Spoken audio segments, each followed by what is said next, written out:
பொண்டாட்டியாச்சேன்னு பார்த்தா வாய் இவ்வளவு நீளுது. போனா போகுது பெரிய மனசாச்சு நானும் பாக்குறேன். இன்று பொழுது அஸ்தமனமாவதற்குள் அந்த சிக்கல் வேளவனை வர செய்து உன்னை திருமணம் செய்து கொடுக்காவிட்டால் என்பேன் ஆறுதலும் அல்ல, அணிந்திருப்பது பிரம்ம முடிச்சும் அல்ல. சத்தியம் சத்தியம் சத்தியம்.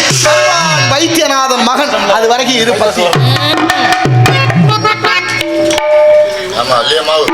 முருகா ஞான பண்டிதா, தங்களை காண வேண்டும் என்று அடியால் காத்துக் கொண்டிருக்கிறேன். சீக்கிரம் வாருங்கள் முருகா, இந்த அடியவளுக்கு தரிசனம் தாருங்கள் முருகா.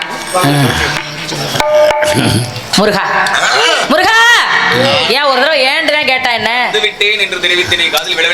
அப்பெல்லாம் சொல்லக்கூடாது, நான் அன்பா கூப்பிடல. முருகா ஏய் எரும மாடு, நீ சும்மா இருப்ப. முருகா தூது